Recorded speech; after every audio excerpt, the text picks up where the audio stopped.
Welcome back viewers. So தொடர்ந்து நிறைய விஷயங்கள் பேசலாம். அண்ட் இண்டஸ்ட்ரியில் உங்கள் ஃப்ரெண்ட்ஸ் யாருன்னு எல்லாருக்குமே தெரியும். அது நிறைய பப்ளிசிட்டிலையும் இருந்திருக்கு. ஆனால் இந்த மாதிரி இண்டஸ்ட்ரியில் ஃப்ரெண்ட்ஸ் அமையிறது கஷ்டம் அப்படின்னு நிறைய பேர் சொல்லியிருக்காங்க. ஆனால் உங்கள் டீம் மட்டும் நான் எந்த இன்டர்வியூவில் யாரை கேட்டாலுமே இல்லைங்க அப்படிலாம் இல்லைன்னு. ஸோ உங்களுடைய டேக் என்னவா இருக்கு உங்கள் ஃப்ரெண்ட்ஷிப்பில்? எனக்கு விஷால், ஆர்யா, அதுக்கப்புறம் விஷ்ணு, உதயண்ணா இவங்க எல்லாரையுமே ரொம்ப வருஷமாக தெரியும். பட் இன்னும் நாங்கள் எல்லாருமே ஈக்குவலாக பழகுறோம் அப்படின்னா நாங்கள் சினிமா பற்றி பேச மாட்டோம்.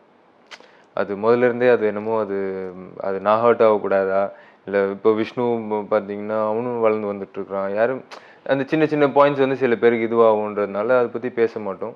இந்த சாங்லாம் பண்ணோம் போன படத்துக்கு, அதுக்கெலாம் என்னடா பண்ணலாம் வாடா அப்படின்ட்டு பண்ணது தான். அது இப்போ எல்லாரும் பைட்ஸ் கொடுப்பாங்க, இல்லை ஒரு அவங்க ஷூட்டிங் எல்லாம் விட்டுட்டு ஒரு 2 நாள் ஷூட் பண்ணி கொடுக்குறதுங்கிறது வேறு யாருக்கும் நடந்திருக்கான்னு தெரில.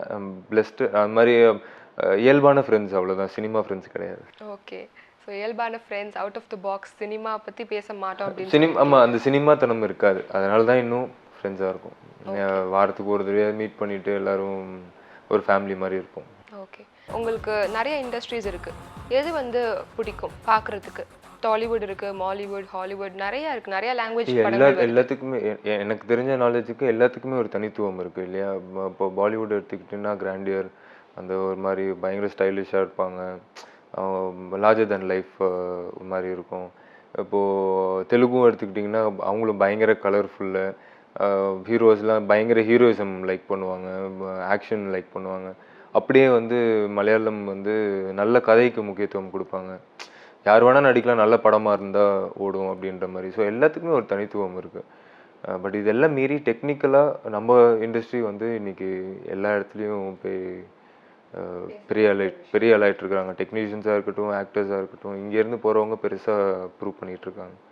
அது ஒரு சந்தோஷம். ஓகே.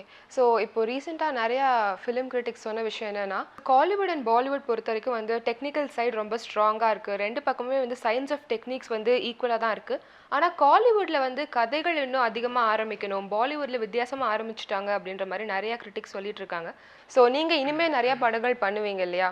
ஸோ அந்த ஃபார்முலாவை பிரேக் பண்ணிட்டு வரணும்னு நீங்கள் நினைக்கிறீங்களா? சரி, இப்போ அது கொஞ்சம் கொஞ்சமாக நடக்க ஆரம்பிச்சிருச்சுன்னு நினைக்கிறேன். இப்போது பாலிவுட்டில் எடுத்துக்கிட்டிங்கன்னா ரித்திக் ரோஷன், ஃபர்ஹான் அக்தர்லாம் சேர்ந்து ஒரு படம் பண்ணுறாங்க. அந்த மாதிரி இங்கேயும் கொஞ்சம் கொஞ்சமாக இப்போ இந்த யங்ஸ்டர்ஸ்லாம் இப்போது ஃப்ரெண்ட்லியாக இருக்கிறதுனால கொஞ்சம் கொஞ்சமாக அது நடக்க ஆரம்பிச்சு. அது இன்னொரு அடுத்த ஸ்டேஜுக்கு போகும். ஸோ பட் இப்போ ஒரு பிகினிங் ஸ்டேஜில் தான் இருக்குது கண்டிப்பாக. ஓகே. அண்ட் உங்களுடைய படங்கள் பொறுத்த வரைக்கும் நிறையா வித்தியாசமான படங்கள் பண்ணணும் அப்படின்னு சொல்லியிருக்கீங்க. உங்கள் ட்ரீம் ரோல், கண்டிப்பாக இந்த கொஸ்டின் நீங்கள் நிறையா தடவை கேள்விப்பட்டிருப்பீங்க. ஆனால் அந்த ட்ரீம் ரோல் அப்படின்னு எல்லாருக்குமே இருக்கும் இல்லையா? ஒரு ஃபர்ஸ்ட் படம் பண்ணதுக்கப்புறம் இந்த மாதிரி ரோல் நல்லா இருக்குமே நமக்கு இமேஜ் பில்ட் பண்ணுறதுக்கு. இல்லை, எனக்கு அதான் நான் சொல்லுவேன். எப்போவுமே நான் ட்ரீம் ரோலுன்னு அப்படிலாம் எதுவும் நான் யோசிச்சதில்லை. பட் நான் எப்போவுமே யோசிக்கிறது விஜயனாக்கு நம்ம வில்லனாக பண்ணால் எப்படி இருக்கும் அப்படின்னு நான் யோசிச்சிருக்கேன். ஓகே. ஸோ அது ஒரு ஆசை இருக்குது, விஜயனாக்கு நெகட்டிவ் பண்ணணும் அப்படின்னு. அண்ட் உங்கள் அதர் லாங்குவேஜ் எப்படி உங்களுக்கு இருக்குது? ஏன்னா இப்போ ஏமி இந்த படத்தில் தமிழ் தெரியாமல் ரொம்ப அழகாக தமிழ் பேசி நடிச்சிருக்காங்க. ஸோ மலையாளம், தெலுங்கு அப்படின்னு நிறைய ஆஃபர்ஸ் வர ஆரம்பிக்கும் போது எந்த லாங்குவேஜ் நீங்கள் சூஸ் பண்ணுவீங்க? எது உங்களுக்கு ரொம்ப ஈஸியாக இருக்கும் அப்படின்னு நீங்கள் நினைக்கிறீங்க? எனக்கு மலையாளமும் தெலுங்கும் ஓரளவுக்கு புரியும். மலையாளம் ஓரளவுக்கு டீசெண்டாக பேசுவேன்.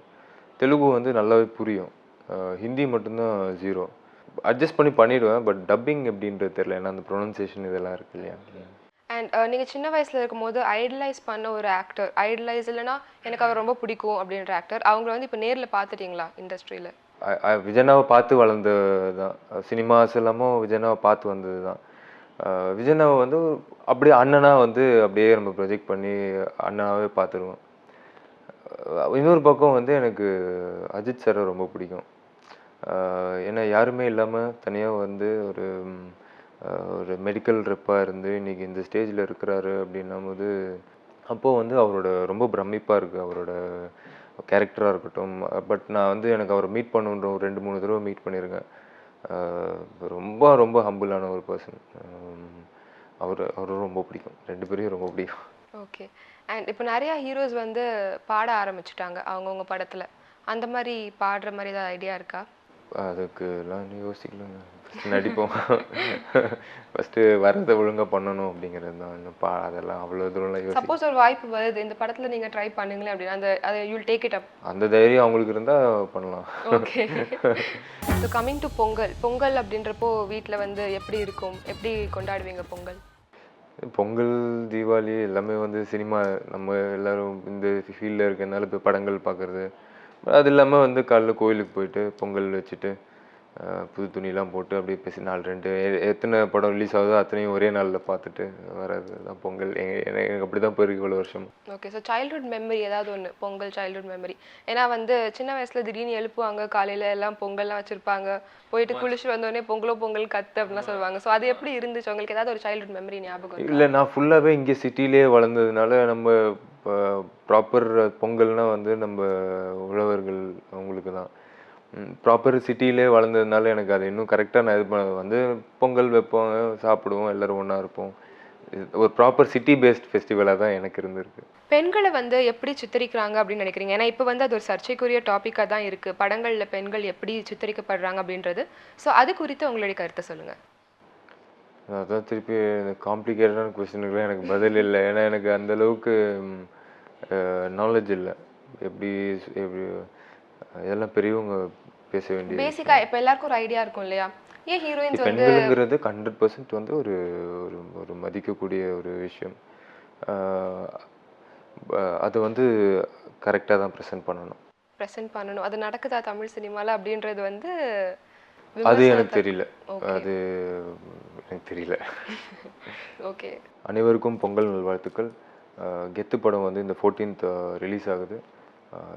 கண்டிப்பாக உங்கள் எல்லாரையும் என்டர்டெயின் பண்ணுவோன்னு நம்புகிறோம். இந்த படத்தை வந்து தேட்டரில் பார்த்து எங்களுக்கு சப்போர்ட் பண்ணுங்கள். தேங்க்யூ.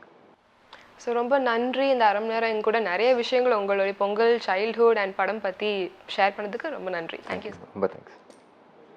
ஸோ நிறைய விஷயங்கள் கெத்து படத்தை பற்றியும் கெத்து படத்துடைய வில்லனை பற்றியும் தெரிஞ்சுக்கிட்டோம். இந்த பொங்கல் வந்து எல்லாருக்குமே ரொம்ப ப்ராஸ்பரஸான பொங்கலாக இருக்கணும்னு வாழ்த்துறோம். நன்றி.